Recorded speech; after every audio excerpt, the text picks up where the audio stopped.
வணக்கம் டீச்சர்ஸ். இது ஸ்ரீ பாலச்சந்திரன் கந்தசாமி. இன்றைக்கி நம்ம பார்க்கக்கூடியது வந்து பார்த்திங்கன்னா, சூழ்நிலையியல், அதாவது தாவரவியல்லேருந்து நம்ம சூழ்நிலையியல் அப்படிங்கிறது நம்ம பார்க்க போகிறோம். கண்டிப்பாக இது வந்து நமக்கு ஒரு கேள்வி வருது. அது ஒவ்வொரு எக்ஸாமுக்கும் நம்ம பார்த்துட்டு இருக்கிற ஒரு விஷயம் தான். இதில் என்ன சூழ்நிலையிலேருந்து நம்ம தெரிஞ்சுக்க போகிறோம் அப்படின்னா, சூழ்நிலையியல் அப்படின்னு எக்காலஜி அப்படின்னு சொல்கிறது முதல்ல ரெய்ட்டர் அப்படிங்கிறவரால், ரெய்ட்டர் இந்த பேர் இருக்கு பாருங்கள், இவர் தான் வந்துட்டு முதல்ல முன்மொழிஞ்சதாக சொல்லப்படுது. அதனால தான் முன்மொழிவு ரெய்ட்டர் அப்படின்னு சொல்லிட்டு நம்ம சொல்கிறோம். அதே மாதிரி சூழ்நிலையியல் பற்றின அந்த பரவலான அதை ஏற்றுக்கிட்ட ஒரு வரையறை அப்படிங்கிறது வந்து பார்த்தீங்கன்னா எர்னஸ்ட் ஹெக்கல் அப்படிங்கிற வரையறை, அந்த வரையறை வந்து கொடுத்துருப்பார். ஹெக்கல் அப்படிங்கிற உருவாக்கப்பட்டதுன்னு சொல்லப்படுது. சூழ்நிலையியலின் தந்தை அப்படின்னு சொல்லிட்டு இந்த தந்தைகள் அப்படிங்கிற லிஸ்ட்டில் நம்ம பார்த்தோம் அப்படின்னா, தற்கால சூழ்நிலையியலின் தந்தை யூஜின் பி ஓடம். இதெல்லாம் நம்ம மனப்பாடம் பண்ணணும், சரிங்களா? அலெக்சாண்டர் வான் அம்போல்ட் அப்படிங்கிறது இதில் வந்து இன்னொரு விஷயமா நம்ம பார்க்க போகிறோம். என்ன அப்படின்னா, அதாவது சூழ்நிலையின் தந்தை அப்படின்னு சொல்லப்படுறவர் அலெக்சாண்டர் வான் அம்போல்ட் அப்படிங்கிறது, தற்கால சூழ்நிலையினுடைய தந்தை அப்படிங்கிறது சொல்லப்படுறது தான் யூஜின் பி ஓடம். இது ஒரு விஷயத்தையும் மேலே வச்சுக்கோங்க. சூழ்நிலையின் தந்தை அப்படின்னு சொல்லப்படுறது வந்து உங்களுக்கு நல்லா தெரியும், அலெக்சாண்டர் வான் அம்போல்ட். இதையும் நல்ல மனப்பாடமாக பண்ணி வச்சுக்கோங்க. இதுக்கு பின்னாடி வரத தற்கால சூழ்நிலையின் தந்தை அப்படிங்கிறது தான் யூஜின் பி ஓடம். இதை ஏன் இப்படி 2 டைம் சொல்கிறேன் அப்படின்னா, கண்டிப்பாக இதில் ஒரு கொஸ்டின்ஸ் வரும். அதே இந்திய சூழ்நிலையின் தந்தை என அழைக்கப்படுவர் பார்த்தீங்கன்னா ஆர் மிஸ்ரா. இப்போ சூழ்நிலையுடைய வரையறை பற்றி பார்ப்போம். இயற்கை வாழிடங்களில் இருக்கக்கூடிய உயிரினங்கள்னு சொல்லப்படக்கூடிய அந்த தாவரங்களாகட்டும், விலங்குகள் பற்றின இந்த படிப்பு தான் இந்த சூழ்நிலையியல் அப்படின்னு சொல்கிறோம் அப்படின்னு சொன்னவர் ரெய்ட்டர், சரிங்களா? ஸோ ரெய்ட்டர் வந்து ரொம்ப வெயிட்டாக சொல்லியிருப்பார் அப்படின்ற ஒரு விஷயத்தை மைண்டில் வச்சுக்கோங்க. அதுக்காக தான் இயற்கை வாழிடங்களில் தாவரங்கள், விலங்குகள், ரெய்ட்டர் அப்படின்றத நான் மைண்டில் வச்சுருக்கேன். இது நான் ஷார்ட்டாக அந்த கீவேர்டை மனப்பாடம் பண்ணிக்காங்க. உயிரினங்களுக்கும் அதோடைய சூழலுக்கும் இடையில் இருக்கக்கூடிய இந்த பரஸ்பர உறவு பற்றின படிப்பு சூழ்நிலையியல் அப்படின்னு சொல்லப்படுறது வந்து பார்த்தீங்கன்னா எர்னஸ்ட் ஹெக்கல். அந்த பரஸ்பர உறவு அப்படிங்கிறது எர்னஸ்ட் ஹெக்கல். இதையும் மனப்பாடம் பண்ணிக்காங்க, சரிங்களா? இது வந்து நான் என்ன சொல்கிறேன்னா, மனப்பாடம் பண்ணுறதுக்கு இந்த கீவேர்டுகளை மைண்டில் வச்சுட்டாலே போதும், சரிங்களா? ரைட். இப்போது சூழ்நிலையியல் படிகள் அப்படிங்கிறது பார்த்திங்கன்னா, சூழலோட உயிரினங்கள் செயல்படுறதால ஏற்படக்கூடிய அந்த உயிரின தொகுதிகள்னு சொல்லப்படுது. உயிரின தொகுதிகள். இப்போது சூழ்நிலையியல் அமைப்போட படிகள் பற்றி பார்க்கலாம். படிகள் அப்படின்னு சொல்லிட்டு ஒவ்வொரு வரிசை. இப்போ பார்த்தீங்கன்னா ஃபஸ்ட்டு ஸ்டார்டிங் வந்து உயிரின தொகை நம்ம சொல்கிறோம் பார்த்தீங்களா, அது வந்து உயிர் தொகை, அதாவது ஒட்டுமொத்தமாக உயிர்கள் இருக்கக்கூடியது. அப்புறம் குழுமம், குரூப்பாக இருக்கிறது என்னுடைய ஸ்டெப்ஸ் பார்த்தீங்க அப்படின்னா. அப்புறம் சூழல் மண்டலம். அந்த குழுமம் ஒரு குரூப்பே வளரணும் அப்படின்னா அதுக்கு ஒரு சூழல் மண்டலம் வேணும் இல்லைங்களா? ஸோ சூழல் மண்டலம் அப்படிங்கிறத நம்ம இந்த இடத்துல வச்சுக்கணும், சரிங்களா? நெக்ஸ்ட் பாருங்கள், நிலப்பரப்பு. அது வாழ்கிறதுக்குன்னு ஒரு நிலப்பரப்பு வேணும் இல்லைங்களா? ஸோ அது வந்து நிலப்பரப்பு அப்படிங்கிறது அடுத்த ஸ்டேஜில் நம்ம வச்சுக்கோ. ஸோ அதுக்கப்புறம் உயிர்மம், அதுக்கப்புறம் உயிரி கோளம் அப்படின்னு சொல்லிட்டு நம்ம சொல்லுவோம். இப்போ சூழ்நிலையினுடைய அந்த வகைகள் பற்றி நம்ம பார்க்கலாம். வகைகள், சூழ்நிலையியலின் வகைகள் 2 பிரிவுகள் அப்படின்னு சொல்கிறோம். அதாவது சுய சூழ்நிலையியல் அப்படின்றது ஃபஸ்ட் நான் பார்ப்போம். இதில் என்ன நம்ம சொல்கிறோம்னா, ஒரு தனி சிற்றினத்தினுடைய சூழ்நிலையியலை சுய சூழ்நிலையியல் அப்படின்னு சொல்லப்படுது, சரிங்க? தனி சுற்றுநிலை. அதுக்காக தான் கோடு விட பாருங்கள், சுய சூழ்நிலையியல் தனி சிற்றினத்தின் அப்படின்னு சொல்லுவோம். ரைட்டு. கூட்டு சூழ்நிலையியல் அப்படின்னு சொல்லிட்டு, கூட்டு சூழ்நிலையியல் அப்படின்னா ஒன்று அல்லது ஒன்றுக்கு மேற்பட்ட உயிரி தொகை அப்படிங்கிறது மைண்டில் வச்சுக்கணும். அதாவது எதுக்காக நம்ம சொல்கிறோம்னா, அந்த கூட்டு சூழ்நிலையியல் அப்படிங்கிறது ஒன்று அல்லது அதுக்கும் மேற்பட்ட உயிரி தொகை அல்லது உயிரின குழுமத்தினுடைய சூழ்நிலையியல், கூட்டு சூழ்நிலையியல் அப்படின்னு சொல்லப்படுது. சரி, இது சமுதாய சூழ்நிலையியல் அப்படின்ற ஒரு பேரும் அதுக்கு உண்டு, சரிங்களா? சூழ்நிலையியல் துறையில் வந்த பல முன்னேற்றங்கள், அது மட்டும் இல்லாமல் வளர்ச்சிகளுடைய அந்த விளைவில் வந்த அந்த இதில் சில புது பரிமாணங்கள், வகைகள் கூட வந்தது. அடுத்தடுத்து பரிமாணங்கள் வந்துட்டு தான் இருந்தது. இதில் மூலக்கூறு சூழ்நிலையியல் தொழில்நுட்பம், புள்ளியியல் சூழ்நிலையியல், அது மட்டும் இல்லாமல் சூழல் நச்சியல் அப்படிங்கிறது என்னுடைய சில மேம்பட்ட துறைகள் அப்படின்னு சொல்லுவோம். ஸோ இதில் வந்து ஜஸ்ட் அப்படியே மேலோட்டம் தெரிஞ்சுக்கோங்க. அடுத்து பார்த்தீங்கன்னா புவி வாழிடம் மற்றும் செயல் வாழிடம் அப்படின்னு சொல்லப்படுது. புவி வாழிடம்னா என்ன? உயிரினங்கள் அல்லது சிற்றினங்கள் வாழ்கிற ஒரு குறிப்பிட்ட புறச்சூழல் காரணிகள் இருக்கிற இடத்துக்கு புவி வாழிடம் அப்படின்னு பேர், சரிங்களா? ஆனால் ஒரு குழுமத்தோட, அதாவது ஒரு குரூப்போட சூழலுக்கு உயிரி நில அமைப்பு அப்படின்னு பேர். செயல் வாழிடம் அப்படின்னு என்ன? செயல் வாழிடம் அப்படிங்கிறது பார்த்தீங்கன்னா உயிரணி காரணி சூழலில் ஒரு உயிரினத்துடைய அமைவிடம் மற்றும் சூழ்நிலை தொகுப்பில் அதனுடைய அந்த வினையாற்றல் இது எல்லாமே கொண்ட ஒரு அமைப்பு அந்த உயிரினத்துடைய செயல் வாழிடம் அப்படின்னு சொல்லப்படுது. ரோஸ் வெல் ஹில் ஜான்சன் இந்த பேர் எதுக்காக நம்ம சொல்கிறோம் அப்படின்னா, அப்படின்ற இந்த இயற்கையாளர் வந்து பார்த்திங்கன்னா இந்த சொல்லை உருவாக்கினாலும் கிரைனல் அப்படிங்கிறவர்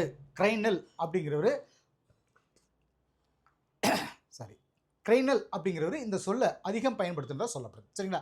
ஒரு உயிரினத்துடைய வாழிடம், செயல் வாழிடம் இது எல்லாத்தையும் கூட்டாக சேர்ந்து சூழ்நிலை அமைவு அப்படின்னு சொல்லலாம். சூழ்நிலை அமைவு அப்படிங்கிறதுக்கான எக்ஸ்பிளைன் தான் வந்து வாழிடம், செயல் வாழிடம் அப்படின்னு சொல்லப்படுது. ரைட். இப்போ அடுத்து வகைப்பாட்டில், அதாவது என்ன சொன்னால், வகைப்பாட்டில் சில சிற்றினங்கள் வேறு இடங்களில் ஒரே மாதிரியான வாழிடங்கள் இருந்துச்சுன்னா அதை சூழ்நிலை சமானங்கள் அப்படின்னு சொல்லப்படுது. சூழ்நிலை சமானங்கள் அப்படின்றது நம்ம தெரிய பார்ப்போம். சரி, இதிலிருந்து நம்ம என்னென்ன தெரிஞ்சுக்க போகிறோம் அப்படின்னா, எடுத்துக்காட்டுக்கு இந்தியாவில் மேற்கு தொடர்ச்சி மலைகளில் சில தொற்று தவற ஆர்கிட் சிற்றினங்கள் வந்துட்டு பார்த்தீங்கன்னா, தென் அமெரிக்காவில் இருக்கக்கூடிய தொற்று தவற ஆர்கிட்டுகள் இருந்து வேறுபடுது. இனம் ஒன்று தானே, குரூப் ஒன்று தானே, ஆனால் தனித்தனியாக வேறுபடுது. இருந்தாலும் அவைகள் எல்லாமே தொற்று தாவரங்கள் அப்படின்னு சொல்லப்படுது. சரிங்களா? சரி, இதே மாதிரி பாருங்க, இந்திய மேற்கு தொடர்ச்சி மலை புல்வெளி இருக்கு இல்லைங்களா? ஸோ மேற்கு தொடர்ச்சி மலையில் இருக்கக்கூடிய புல்வெளி சிற்றினங்கள் அமெரிக்காவோட குளிர் பிரதேச புல்வெளி இருக்கு பாருங்க, அந்த சிற்றினங்கள்லேருந்து வேறுபடுது அப்படின்னு சொல்லுவோம். ஸோ இருந்தாலும் அது எல்லாமே சூழ்நிலைகள் புல்வெளி இனங்கள் தான். சரிங்களா? இது எல்லாமே முதல்நிலை உற்பத்தியாளர்கள்னு சொல்லப்படுது. சரிங்களா? இது ஒரு அடுத்தது போக சூழ்நிலை காரணிகள் அப்படிங்கிறத நம்ம பார்ப்போம் ஒவ்வொன்றும் வரிசை. சூழ்நிலை காரணிகள்ங்கிறது சூழல் அப்படிங்கிறது சுற்றுப்புறம், இயற்பியல், வேதியியல், உயிரியல் அப்படிங்கிற கூறுகளை உள்ளடக்கினது அப்படின்னு சொல்லப்படுது. ஒரு உயிரினத்தை சுற்றி இருக்கக்கூடிய ஒரு கூறானது அல்லது என்ன சொல்றது, ஒரு உயிரினத்துடைய வாழ்க்கையை பாதிக்கிறப்போ அது ஒரு காரணியாகுது. சரிங்களா? ஸோ இந்த மாதிரியான எல்லா காரணிகளையும் சூழல் காரணிகள் அல்லது சூழ்நிலை காரணிகள் அப்படின்னு சொல்லப்படுது. சரி, சூழல் காரணிகளை பார்த்தீங்கன்னா 4 வகுப்புகளாக பிரிக்கப்பட்டிருக்கு. 4 வகை காரணிகள் அப்படின்னு சொல்லிட்டு வரிசையாக பார்ப்போம்ல. ஒன்று பார்த்தீங்கன்னா காலநிலை காரணிகள், 2வது பார்த்தீங்க அப்படின்னா மண் காரணிகள், 3வது நிலப்பரப்பியல் காரணிகள், 4வது உயிரி காரணிகள் அப்படின்னு சொல்லிட்டு 4வதாக பார்ப்போம். ஒவ்வொன்றும் வரிசையாக நம்ம பார்ப்போம். இதில் என்னென்னா காலநிலை காரணிகள் அப்படின்னா என்ன அப்படிங்கிறத முதல்ல நம்ம பார்ப்போம். காலநிலை காரணிகள் அப்படிங்கிறது பார்த்தீங்கன்னா, காலநிலை அப்படின்னா தாவர வாழ்க்கையை கட்டுப்படுத்தக்கூடிய ஒரு முக்கியமான என்ன சொல்றது இயற்கை காரணிகளில் ஒன்று அப்படின்னு சொல்லப்படுது இல்லைங்களா? ஸோ காலநிலை அந்த சுச்சுவேஷன் பார்த்தீங்கன்னா, இந்த டெம்பரேச்சர் இருக்கு பாருங்க, இந்த காலநிலை காரணிகள்னா ஒளி, வெளிச்சம், வெப்பநிலை, ஹீட்டு, புரியுங்களா? அந்த ஹீட்டு, நீர், காற்று, தீ, இது எல்லாத்தையும் சொல்லலாம். இதில் இன்னொரு சில பேர் பாருங்க, பாப்பி, சிக்கரி, ரோஜா, இது ஏன் 4 to 5 நான் போட்டிருக்கேன் அப்படின்னா, இது வந்து பார்த்திங்கன்னா இந்த வகை, அதாவது ரோஜா வகை அப்படின்னு சில தாவரங்கள் அதிகாலை முற்பகுதியில், அதாவது 4 மணிலேருந்து 5 மணி வரை வரும், அது மலரும், பூக்கும். சரிங்களா? அதே மாதிரி பிரைம் ரோஸ் அஸ்தமன பொழுது அதாவது பிரைம் ரோஸு, அப்புறம் என்ன சொல்கிறது, இந்த மாதிரி ஈவினிங் மாலை நேரத்தில் 5 to 6 அந்த டைமில் இந்த பிரைம் ரோஸ் மலரும். இது தினசரி பகலறிவு நிகழ்வுன்னு சொல்லப்படுறது. சரிங்களா? ஸோ இந்த மாதிரி ஒரு சில விஷயங்கள் இதில் பார்ப்போம். நெக்ஸ்ட்டு பாருங்கள், ஒளி, வெளிச்சத்துக்கு உண்டான அந்த இதுலேருந்து ஒரு சில தகவல் பார்ப்போம். ஒளி அப்படிங்கிறது தாவரங்களுடைய அடிப்படை வாழ்வியல் செயல்முறைகளில் ஒன்று அப்படின்னு சொல்லப்படுது. ஒளிச்சேர்க்கை, நீராவி போக்கு, விதை முளைக்கிறது, அதே மாதிரி மலர்றது அப்படிங்கிறதுக்கு தேவையான நல்லா தெரிஞ்ச காரணி அப்படின்னு சொல்லுவோம். சரிங்களா? ஸோ இப்போ மனிதனுக்கு தெரிகிற சூரிய ஒளியுடைய பகுதி வெளிச்சம், அதை வந்து கண்ணுறு ஒளி அப்படின்னு சொல்லும். கண்ணுறு ஒளி, சூரியங்கிறது வரக்கூடிய அந்த வெளிச்சத்தை வந்து நம்ம என்ன சொல்கிறோம்னா கண்ணுறு ஒளி. அதாவது இதில் இன்னும் நம்ம தெரிஞ்சுக்கிறது, ஒளியில் தெரிகிற பகுதியுடைய அலைநீளம் சுமார் 400 nm. 400 nm, அது வந்து பார்த்திங்கன்னா ஊதாவினுடைய அந்த அலைநீளம், ஊதா நிறத்தினுடைய அலைநீளம். அதிலிருந்து 700 nm, அது வந்து சிவப்பு நிறத்தினுடைய அலைநீளம், 400 to 700 nm வரைக்கும் அமைஞ்சிருக்கு. அதாவது ஒளியில் தெரியக்கூடிய பகுதியோடைய அலைநீளம். ஒளிச்சேர்க்கையோட வீதம் பார்த்திங்கன்னா நீளம், இந்த இது பார்த்திங்கன்னா ஒளிச்சேர்க்கையுடைய அலைநீளத்தில் வந்து நீளம் 400 to 500 nm அப்படின்னு சொல்லக்கூடியது. அதே மாதிரி சிவப்பு 600 to 700 nm அப்படின்னு சொல்கிறது. இந்த அலைநீளத்தில் அதிகபட்சம் இருக்கும் அப்படின்னு சொல்லுது. நிறமாலையில் பார்த்திங்கன்னா பச்சை கலர் 500 to 600 nm அலைநீளம், கம்மியாகவே தாவரங்களை உறிஞ்சப்படுது அப்படின்னு சொல்லுவோம். ஒளியோட தீவிர சகிப்புத்தன்மையின் அடிப்படையில் தாவரங்கள் 2 வகைகளாக பிரிக்கப்படுது. தீவிர சகிப்புத்தன்மை, சகிச்சிட்டு போகிறது, பிடிக்காத இருந்தாலும் அதை சகிச்சிட்டு போகிறோம் இல்லையா, அதை வந்து நம்ம சொல்கிறது. ஒளியோட தீவிர சகிப்புத்தன்மையுடைய அடிப்படையில் தாவரங்கள் பார்த்திங்கன்னா 2 வகைகளாக பிரிக்கப்படுது. அது ஒளி நாட்ட தாவரங்கள், வெளிச்ச நாட்ட தாவரங்கள், ஒளியை விரும்புகிற தாவரங்கள் சொல்கிறது. அதுக்கு எடுத்துக்காட்டாக பார்த்திங்கன்னா ஆஞ்சியோஸ்பர்ம்களை சொல்லலாம். ஒளி இலின்னு போட்டிருக்கு, ஆக்சுவலி அது தப்பாக இது டைப்பிங் மிஸ்டேக்கு, ஒளின்னு போட்டுருக்காங்க. ஒளிநாட்ட தாவரங்கள் அப்படின்னு சொல்லப்படுது. இது வந்து ஆஞ்சியோஸ்பெர்ம்கள் அப்படின்னு சொல்கிறாங்க.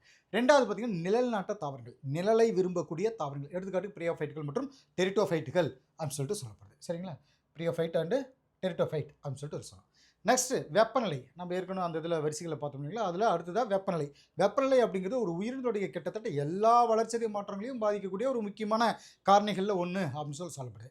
உயிரினத்துடைய ஒவ்வொரு வாழ்வியல் செயல்முறைகளும் அதிக அளவு வளர்ச்சிதை மாற்ற விகிதத்தை உண்டாக்குறதுக்கு, வளர்ச்சிதை மாற்ற விகிதம் நல்லா தெரிஞ்சுக்கோங்க. வளர்ச்சிதை மாற்ற விகிதம்னா சரியான வெப்பநிலையும் அந்த தண்ணி இது கிடச்சிது அப்படின்னா நல்லா வளரும், இல்லைன்னா கொஞ்சம் டல்லாக வளரும். ஸோ இந்த மாதிரி மாற்றம், வளர்ச்சிதை மாற்ற விகிதத்தை உண்டாக்குறதுக்கு ஒரு உகந்த ஒரு கன்வீனிட்டியான ஒரு என்ன சொல்கிறது கம்ஃபர்டபுளான வெப்பநிலை வேணும். அதிகமாக வெப்பம் அடித்தாலும் அந்த செடி கருகிடும் இல்லையா, அந்த வெப்பமே இல்லைனாலும் அது வளர்ச்சி அடையாமல் அப்படி நின்று போயிடும். ஸோ இந்த மாதிரி உகந்த அதுக்கேற்ற ஒரு உகந்த வெப்பநிலை தேவைப்படுது. வெப்பநிலையுடைய 3 வரையறைகள் அப்படின்னு சொல்லிட்டு பார்த்தீங்கன்னா, குறைந்தபட்ச வெப்பநிலை இங்கே பாருங்கள் வரிசைன்னு பார்ப்போம். 3 வரையறைகள் பொழுது குறைந்தபட்ச வெப்பநிலை, உகந்த வெப்பநிலை, அதிகபட்ச வெப்பநிலைன்னு பார்ப்போம். அப்போ இந்த குறைந்தபட்ச வெப்பநிலையிலிருந்து என்ன தெரிஞ்சுக்கணும்னா, குறைந்த வாழ்வியல் நடவடிக்கைகளுக்கு உகந்தது. உகந்த வெப்பநிலை சரிங்களா. ரெண்டாவது பார்த்தீங்கன்னா உகந்த வெப்பநிலை அப்படிங்கிறது அதிகமான வாழ்வியல் நடவடிக்கைகளுக்கு உகந்தது அப்படின்னு சொல்றது. அதிகபட்ச வெப்பநிலை அப்படிங்கிறது எதுக்கு இதில் என்ன சொல்ல போறாங்கன்னா வாழ்வியல் நடவடிக்கைகளுக்கு தடைபடுது. அதாவது ஒரு பகுதியில் நிலவக்கூடிய அந்த வெப்பநிலையுடைய அடிப்படையில் ராங்கியர் பாருங்க, ராங்கியர் இந்த பேர் மெயில் வச்சுக்கோங்க. அதாவது ராங்கியர் உலகத்தில் இருக்கிற தாவரங்கள் 4 வகைகளை வகைப்படுத்தி இருக்கார் ராங்கியர் அப்படிங்கிறவர். அது வந்து பார்த்தீங்கன்னா மெகா தெர்ம்கள், தெர்முனாலே வெப்பம் தானே. ஸோ மெகா தெர்ம்கள், மீசோ தெர்ம்கள், மைக்ரோ தெர்ம்கள் அண்டு ஹெக்கிஸ்டோ தெர்மங்கள், ஹெக்கிஸ்டோ தெர்ம்கள் அப்படின்னு சொல்கிறது. சரி, வெப்ப நீரூற்றுகள்லையும் ஆழமான கடல் நீரோட்டங்களையும் சராசரி வெப்பநிலை 100 டிகிரி செல்சியஸுக்கு அதிகமாக இருக்கும் சரிங்களா. வெப்ப சகிப்புத்தன்மையுடைய அடிப்படையில் பார்த்தீங்கன்னா உயிரினங்கள் வந்து 2 வகைகளாக பிரிக்கப்பட்டிருக்கு. வெப்ப சகிப்புத்தன்மையுடைய அடிப்படையில் 2 வகைகளாக பிரிக்கப்பட்டிருக்கு சரிங்களா. இதில் இருக்கக்கூடிய அந்த 2 வகைகள் பார்த்தீங்கன்னா யூரித்தெர்ம்கள், எடுத்துக்காட்டு கடல் ஆஞ்சியோஸ்பெர்ம் சொல்கிறது, ஆட்டோம்சியா இந்த பேரால் மெயில் வச்சுக்கோங்க, ட்ரைட்டோடென்டா. அதாவது யூரித்தெர்ம்ஸ் அப்படின்னு அதிக வெப்பநிலை ஏற்ற இறக்கங்களை பொறுத்துக்கிற உயிரினங்களை சொல்லலாம் சரிங்களா. எடுத்துக்காட்டு தான் ஜோஸ்டீரா கடல் ஆஞ்சியோஸ்பெர்ம் சொல்கிறது, ஆர்டிமிசியா அதை ட்ரைடென்டா அப்படின்னு சொல்கிறது சரிங்களா. ரெண்டாவது பாருங்கள் ஸ்டெனோதெர்மல் அப்படின்னு சொல்கிறது குறைவான வெப்பநிலை அப்படிங்கிறத நம்ம பார்ப்போம். என்ன அப்படின்னா இது கம்மியான வெப்பநிலையில் மாறுபாடுகளை மட்டும் பொறுத்துக்கக்கூடிய உயிரினங்கள் அப்படின்னு சொல்லப்படுது. எடுத்துக்காட்டுக்கு மாங்காய் மா மரம் சொல்கிறாங்களா, மா மற்றும் பனை மரம் சொல்கிறாங்க. இது வந்து நிலவாழ் ஆஞ்சியோஸ்பெர்ம்கள் அப்படின்னு சொல்லப்படுது. குளிர்மண்டல நாடுகள்னு சொல்லப்படுகிற இந்த கனடாவில், ஜெர்மனியில் இந்த மாதிரி நாடுகளில் பார்த்தீங்கன்னா மா தாவரமான வளர்றது இல்லை. மாமரம் அங்கே அதிகமாக வளர்றது இல்லை சரிங்களா. இப்போ அடுத்ததாக வெப்ப அடுக்கமைவு அப்படின்றத இதை நம்ம பார்க்குறோம். வெப்ப அடுக்கமைவு அப்படின்னா பொதுவாக இது வந்து பார்த்திங்கன்னா நீர் சார்ந்த வாழ்விடத்தில் காணப்படுதுன்னு சொல்லுவாங்க. தண்ணி இருக்கக்கூடிய பகுதியில் நீருடைய ஆழம் அதிகரிக்க அதோடைய வெப்பநிலை அடுக்குகளில் ஏற்படக்கூடிய அந்த மாற்றம் தான் வெப்பநிலை அடுக்கமைவு. நீங்கள் ஒன்றும் கிடையாதுங்க. இப்போ ஒரு பெரிய குளமே இருக்குன்னு வச்சுக்கோங்களேன், குளத்தில் உள்ள இறங்கி பார்த்தீங்கன்னா மேல் இருக்கிற தண்ணி சூடாக இருக்கும், அடியில் பார்த்தீங்கன்னா ஜில்லுன்னு இருக்கும். ஸோ அதனுடைய ஸ்டெப்பாக அதனுடைய வெப்பம் எந்த அளவுக்கு அந்த இடத்துல இருக்குதுன்றதை நம்ம பார்ப்போம். வெப்ப அடுக்கமைவு அப்படின்னு சொல்கிறோம். 3 வகையான வெப்ப அடுக்கமைவுகள் காணப்படுதுன்னு சொல்லுவாங்க. எபிலிம்னியான் ஃபஸ்ட்டு பார்த்தீங்கன்னா எபிலிம்னியான் நீரின் மேலடுக்கு. ரெண்டாவது மெட்டாலிம்னியான் படிப்படியாக குறையும் ஒரு வகையான மண்டலம். மூணாவது ஹைப்போலிம்னியான் குளிர்ந்த நீருள்ள கீழடுக்கு. கீழே எப்போவுமே அந்த சூரிய கதிர்கள் போகிறதுக்கு லேட் ஆகுங்களா, அதனால் கீழே வந்து கூலிங்காக இருக்கும் சரிங்களா. ஸோ நீருடைய வெப்பநிலை படிப்படியாக குறையிற ஒரு மண்டலம் அப்படின்னு சொல்லிட்டு நம்ம செகண்ட் தான் சொல்லுவோம். வெப்பநிலை அடிப்படையிலான மண்டலங்கள்லாம் விரிவகலம் மற்றும் குத்துயரம், இந்த 2 பேரையும் மனப்பாடம் பண்ணிக்கோங்க. விரிவகலம் மற்றும் குத்துயரம். அதென்ன விரிவகலம் குத்துயரம் பார்த்தீங்கன்னா இந்த விரிவகலம் மற்றும் குத்துயரம் இதுகளில் வந்து இருக்கக்கூடிய மாறுபாடுகள் பூமியினுடைய மேற்பரப்பில் வெப்பநிலை மற்றும் தாவர கூடங்களை பாதிக்குது சரிங்களா. விரிவகலம் அப்படிங்கிறது பார்த்தீங்கன்னா பூமி தேவையுடைய அந்த 0 டிகிரி செல்சியஸ் 0 டிகிரி அந்த கோணம் இருக்கு பாருங்க, அந்த டிகிரியிலிருந்து துருவங்களுடைய 90 டிகிரி வரைக்கும் இருக்கக்கூடிய அந்த கோணம் அப்படின்னு சொல்லப்படுது சரிங்களா. இது வந்து என்னென்னா குத்துயரம் அப்படிங்கிறது கடல் மட்டத்திலேருந்து எவ்வளவு மேலே அந்த பகுதியானது இருக்குது அப்படிங்கிறத குறிக்கிறது குத்துயரம்னு சொல்லும். ஸோ டெஃபினேஷன் எடுத்துகிட்டு அந்த மாதிரி சொல்லலாம். நம்ம அதில் ஆக்டிவாக ப்ராக்டிக்கலாக பார்க்கும்போது பார்த்திங்கன்னா மலைகளில் காணக்கூடிய அந்த தாவர மண்டலங்கள்னு எடுத்துட்டோம் அப்படின்னா ஒன்று வெப்பமண்டல மலைக்காடுகள்னு ஒரு டைட்டில் நமக்கு வரிசை வரும். இப்போ இந்த குத்துயரம் வரைக்கும் இது ஒரு தனி டைட்டில் வச்சுப்போம். இங்கே கீழே இருக்கக்கூடிய இந்த டைட்டிலில் இந்த ஒரு இந்த லிஸ்ட்டை வந்து மனப்பாடம் பண்ணிக்கோங்க. இந்த பேஜ்லேருந்து அந்த பேஜில் மாறி இருக்குது, மாறியல் இல்லை வரி கண்டினியூ இருக்குது. இதை வந்து தனியாக பாருங்களேன். மலைகளில் காணப்படும், அதாவது இப்போ ஹில்ஸ் ஏரியா இருக்குது அப்படின்னா மேலே போக போக கூலிங் அதிகமாக இருக்கும். ஸோ அந்த மாதிரி அந்த கூலிங்க்கு தகுந்த மாதிரி தான் அந்த ஏரியாவில் செடி இதெல்லாம் வளரும், தாவரங்கள்லாம் வளரும். இப்போ இமயமலைக்கு போகிறோம்னு வச்சுக்கோங்களேன், அந்த இமயமலை பார்த்தீங்கன்னா மேலே போக போக கூலிங் அதிகமாக இருக்கும். அப்போது அந்த ஏரியாவில் பார்த்தீங்கன்னா வளரக்கூடிய மரங்கள் வேறு மாதிரி இருக்கும். நம்ம தரைமட்டத்தில் பார்த்தீங்கன்னா வளரக்கூடிய அந்த மரங்கள் வேறு மாதிரி இருக்கும். ஸோ அந்த மாதிரி இதுகளுக்கு என்னென்ன பேர் அப்படின்னு சொல்லிட்டு நம்ம வரிசை பார்ப்போம். மலைகள் காணப்படும் தாவர மண்டலம். இப்போ வெப்பமண்டல மலைக்காடுகள் அப்படிங்கிறது 13,000 அடி வரை கீழேருந்து பார்த்தீங்கன்னா 13,000 அடி வரை இருக்கிறதுன்னு சொல்லுவோம். ரெண்டாவது புல்வெளி பார்த்தீங்கன்னா 1800 அடியிலேருந்து 3000 வரை அப்படின்றது ஒரு தகவல். புல்வெளி இது வரைக்கும் இருக்கும். இலையுதிர்கள் அப்படிங்கிறது, இலையுதிர் காடுன்னு நம்ம படிக்கணும் இல்லைங்களா, அந்த இலையுதிர் காடுகள் பார்த்தீங்கன்னா 4000 அடிகளிலிருந்து 6500 அடிகளுக்குள்ள அந்த டெம்பரேச்சர் அந்த பகுதியில் இருக்கக்கூடியது. கடல் மட்டத்தில் இருந்துங்க அவ்வளோ தூரத்தில் இருக்கிறது பேர் வந்து இலையுதிர் காடுகள் அப்படின்னு சொல்கிறோம் சரிங்களா. இது ஊசிலை காடுகள் 7500 அடி அதிலிருந்து 10,000 அடி வரைக்கும். ஊசிலை காடுகள் 7500 to 10,000 கண்டினியூ வரிசையாக பாருங்கள், அப்படியே ஏறு வரிசையில் போயிட்டே இருக்கும். 4000 to 6500, அதுக்கடுத்து 7500, அதுக்கப்புறம் பார்த்தீங்கன்னா 12,000 அடிகள் துந்திரா பகுதி அப்படின்னு சொல்கிறது 12,000 அடிகளிலிருந்து 13,000 அடிகள் வரை. அதே மாதிரி வெண்பனி 14,500, இது வந்து பாருங்கள் டைப்பிங் மிஸ்டேக்கு, 14,500 இதை வந்து எழுதிக்கோங்க. இதில் வந்து பார்த்து ஹின்ஸ் எழுதுறவங்களுக்கு இது இதாக இருக்கும். இந்த ஒரு 0வை அடிச்சிருங்க. சரி, இதில் வந்து வெண்பனி அப்படிங்கிறது 14,500 அடிகளுக்கு மேல் அப்படிங்கிறத மைண்டில் வச்சுக்கோங்க. நெக்ஸ்ட் பாருங்க, வெப்பநிலையில் ஏற்படும் விளைவுகள் அப்படிங்கிற டைட்டில் தான் நம்ம பார்க்கலாம். அந்த டேபிளர் காலம் ரொம்ப முக்கியங்க. அந்த லிஸ்ட்லேருந்து கண்டிப்பாக ஒரு கொஸ்டின் வரும். வெப்பநிலையால் ஏற்படக்கூடிய விளைவுகள் பார்த்தீங்கன்னா, நொதிகளுடைய செயல்பாடுகள் என்ன அப்படின்னா, வெப்பநிலை ஒரு தாவர உடலில் நடக்கக்கூடிய எல்லா உயிர் வேதியியல் வினைகளுக்கும் உதவக்கூடிய நொதிகளுடைய செயல்பாட்டை பாதிக்குது. நொதிகள் உள்ளுக்குள்ள நொதிக்கிறது பாருங்க அது. இதுலேயே பார்த்தீங்கன்னா, இது உயிரியல் அமைப்புகளில் கார்பன் டை ஆக்சைடு, ஓட்டு அப்படிங்கிறது வந்து ஆக்சிஜன். சரிங்களா? உயிரியல் அமைப்புகள் வந்து பார்த்தீங்கன்னா, கார்பன் டை ஆக்சைடு, ஆக்சிஜன் கரைதிறனை பாதிக்குது அப்படின்னு சொல்லி பிடிப்போம். சரிங்களா? அதாவது சுவாசத்தை அதிகரிக்குது. அதே மாதிரி நாற்றுகளுடைய வளர்ச்சியை தூண்டுது. நாற்றுகள் அந்த நம்ம நெல் நடும் பொழுது நாற்றுகள் நடுறோம் இல்லையா? ஸோ நாற்றுகளுடைய வளர்ச்சியை பாதிக்குது. 2வது பார்த்தீங்கன்னா, அதிகமான ஈரப்பதத்தோடையும் கம்மியான வெப்பநிலையும் இந்த இருக்குது அப்படின்ற ஒரு விஷயத்தை நம்ம இதில் பார்ப்போம். நெக்ஸ்ட்டாக பார்த்தீங்கன்னா, நீர் அப்படிங்கிற கண்டென்ட்டை நம்ம படிக்கிறோம். நீர்லேருந்து என்னென்ன தெரிஞ்சுக்க போகிறோம்? நீர் முக்கியமான காலநிலை காரணிகளில் ஒன்று, நமக்கு நல்லா தெரியும். இது எல்லா உயிரினுடைய முக்கியமான செயல்பாடுகளுக்கு பாதிக்குது. அதாவது பரிணாம வளர்ச்சி அப்போ நீரிலிருந்து தான் பூமியினுடைய உயிரினங்கள் வந்துச்சு அப்படின்னு சொல்லுவாங்க. தண்ணியிலேருந்து தான் ஃபஸ்ட்டு வந்து ஈயோ பாக்டீரியம் ஃபஸ்ட்டு வந்துச்சுன்னு சொல்லுவாங்க இல்லைங்களா? ஸோ பூமியுடைய மேற்பரப்பில் 70% மேலே நீர் இருக்குது. இயற்கையில் பார்த்தீங்கன்னா, நீரானது 3 விதங்களில் தாவரங்களுக்கு கிடைக்குது. 1 வளிமண்டல ஈரப்பதம், 2 மழைப்பொழிவு, 3 மண் நீர். ஸோ அதை தான் வந்து நம்ம 3ஆக வரிசை போட்டிருப்போம். அடுத்து பசுமை மாறா காடுகள் அப்படிங்கிறது ஒரு டைட்டில் நமக்கு இருக்கும். இதுக்கு இடையில் பார்த்தீங்கன்னா, ஒரு சின்ன குட்டி தகவல் தான். பசுமை மாறா காடுகள் அப்படிங்கிறது பார்த்தீங்கன்னா, வருஷம் பூரா மழை பெய்யக்கூடிய பகுதிகளில் காணப்படுது. அதாவது ஸ்க்ளீரோஃபில்லஸ் காடுகள். அதாவது இது குளிர்காலத்தில் அதிக மழை, கோடை காலத்தில் கம்மியான மழை பெறக்கூடிய பகுதின்னு சொல்லப்படுது. பல விதமான நீர்நிலைகளில் நீரில் காணப்படுது. உப்பு, அதாவது இது என்ன சொல்ல வரும்னா, இந்த ஸ்க்ளீரோஃபில்லஸ் காடுகள் இது நல்லா மைண்டில் வச்சுக்கோங்க. எக்ஸாமில் கேட்கக்கூடிய ஒரு முக்கியமான பாயிண்ட். சரிங்களா? நெக்ஸ்ட்டு, நீரில் காணப்படும் உப்புத்தன்மை.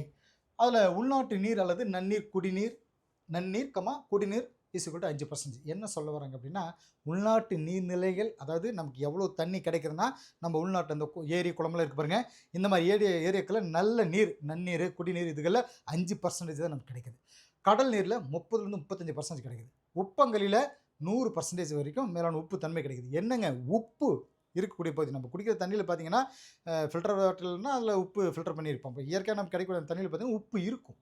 இப்போ நம்ம ஒரு போர் போடுறோம், அதுலேருந்து எடுத்து பார்த்தீங்கன்னா, உள்நாட்டு பகுதியில் பார்த்தீங்கன்னா ஒரு 5% உப்பு இருக்குது. அதனால் நம்ம குடிக்கிறப்ப நமக்கு அந்த உப்பு தன்மை தெரியாது.